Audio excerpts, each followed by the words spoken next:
Sejam bem-vindos a esta análise visual. Hoje, a gente vai mapear a jornada de uma peça puramente funcional e de sobrevivência que, de alguma forma, acabou virando o símbolo máximo da moda de luxo global. E olha, essa história não é só sobre um pedaço de tecido, não. Tem engenharia militar, estrelas de Hollywood e até alta tecnologia. Tudo isso costurado na mesmíssima peça. Vamos lá? Fica aí o grande paradoxo. Como é que um uniforme militar todo enlameado virou esse símbolo absoluto de luxo? É um contraste brutal, quase inacreditável. Parando para pensar, o passado dessa peça envolve chuva congelante em trincheiras cheias de lama e hoje ela está aí desfilando em tapetes vermelhos da alta costura. É, com certeza, uma das raras roupas que fez essa transição completa, saindo da necessidade mais extrema para o desejo mais absoluto. E isso nos leva à seção 1. A batalha contra a chuva.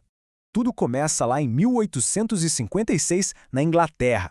Basta imaginar a cena. O jovem Thomas Burberry, com seus 21 aninhos, abrindo a primeira loja de roupas esportivas. O plano dele era bem direto, na verdade. Ele queria atender caçadores e pescadores que não aguentavam mais aquele clima frio e super úmido dos britânicos e precisavam de um refúgio. Essa galera precisava de resistência pura, não de desfile de moda. E aí entra a verdadeira mágica, que atende pelo nome de gabardine. Lá em 1879, o Burberry revolucionou o mercado quando inventou e patenteou esse tecido. Antes disso, as capas de chuva eram uns trambolhos pesados, todos emborrachados, protegiam da água, claro, mas faziam a pessoa suar absurdamente. A grande sacada do Burberry foi impermeabilizar os fios individualmente, um por um, antes de tecer. O resultado foi uma alternativa incrivelmente leve e que finalmente deixava o corpo respirar. Para ter uma ideia de quão resistente era essa invenção, a gabardine simplesmente virou o tecido oficial da exploração extrema. Ali na esquerda temos o equipamento da expedição do Roald Amundsen para o Polo Sul, em 1911, e na direita, a jornada do Ernest Shackleton para a Antártida, em 1914. Os dois confiaram as próprias vidas no tecido criado pelo Thomas Burberry para conseguir sobreviver ao gelo polar. Sensacional, né? E do gelo polar, a gente avança para a seção 2. Das trincheiras para o mundo. Aquele casaco que a gente conhece hoje teve um ancestral direto, o Tia Locking. Em 1914, o Ministério da Guerra britânico pediu para Burberry fazer uma atualização nos uniformes dos oficiais. O design do Tia Locking precisava evoluir para aguentar a insanidade do combate nas trincheiras da Primeira Guerra Mundial, ganhando novos contornos para maximizar a eficiência de quem estava na linha de frente. Desconstruindo a peça, dá para notar logo de cara que nenhum detalhe ali está sobrando. Aquelas argolas em D, por exemplo, serviam de suporte tático para pendurar granadas e munições. As dragonas nos ombros eram para fixar máscaras de gás. Aquelas abas extras no peito garantiam que a água da chuva escorresse direto, sem infiltrar. E as lapelas super largas funcionavam como um verdadeiro amortecedor para o forte impacto do coice dos rifles. Ou seja, o ponto crucial aqui este é um exemplo histórico simplesmente perfeito de como a forma segue 100% a função. E até mesmo a cor tinha um papel tático. Aquele tom bege icônico, o famoso caqui, que hoje a gente associa à elegância pura, não foi estética coisa nenhuma. A palavra vem do urdu e significa pó ou cor da terra. Essa foi uma tática deliberada de camuflagem, uma lição super prática que as forças britânicas aprenderam durante as missões na Índia para evitar virar alvo fácil. Vamos agora para a seção 3, casaco maqui contra trench coat.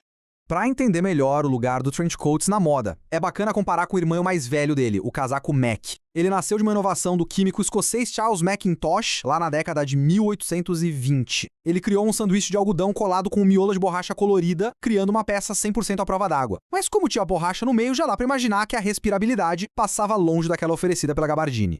Visualmente, a diferença entre os dois é gritante. Olhando para o Mac, à esquerda, ele é super discreto. Tem abotoamento simples, botões escondidos, formando quase uma arquitetura minimalista. Já o trench coat, na direita, faz o estilo mais teatral.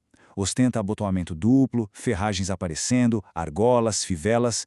Tem uma presença que a gente pode chamar de puro drama cinematográfico. E o que dá para tirar de prático disso para o guarda-roupa? O Mac foca na contenção, sendo o rei daquele luxo silencioso, com uma silhueta super reta, perfeito para um ambiente de escritório. O trench coat, por outro lado, com aquele cinto que a cintura e a saia mais fluida, entrega uma vibe super adaptável, romântica e altamente cinematográfica para qualquer ocasião. Falando em cinema, chegamos à seção 4, de Hollywood à realeza. Pois é, o Trenchcoat literalmente conquistou Hollywood com força total. Primeiro, lá nas décadas de 1920, ele foi adotado por mulheres emancipadas que buscavam um corte mais masculino, como a Greta Garbo. Depois, no cinema preto e branco de 1942, o Humphrey Bogart levantou a gola e transformou a peça no uniforme definitivo do mistério em Casablanca. E claro, nos anos 60, Audrey Hepburn, caminhando sobre a chuva em bonequinha de luxo, selou de vez o casaco como a quintessência da elegância cosmopolita. Mas o atestado de aprovação mais pesado veio muito além da ficção. A Rainha Elizabeth II, que inclusive serviu ativamente como mecânica durante a Segunda Guerra Mundial, sabia muito bem da funcionalidade daquela peça. Em 1955, ela concedeu o selo oficial, tornando a Burberry sua fornecedora real, um gesto que o príncipe Charles também repetiu em 1990. Era o respeito máximo por aquela durabilidade. Indo agora para a seção 5, o futuro do casaco. Resumindo essa jornada louca pelo tempo, é impressionante lembrar que, depois de uma crise profunda nas décadas de 70 e 80, a peça quase perdeu a relevância. Mas em 2001, Christopher Bailey assumiu a direção criativa e revitalizou a marca, transformando tudo numa verdadeira potência de luxo digital voltada para as novas gerações. E hoje, estamos avançando forte para a era Ecotech. E na prática, o que significa essa era Ecotech? Designers modernos como Riccardo Tisci e Maria Grazia Chiuri estão quebrando todas as regras. O clássico bege abre espaço para tecidos reaproveitados, sintéticos biodegradáveis, cores em tons pastel e o grande retorno do couro ecológico. Tem também experimentações super ousadas com modelagens oversized, cortes assimétricos e mangas que a gente pode simplesmente remover. A estética muda, mas a essência protetora continua lá.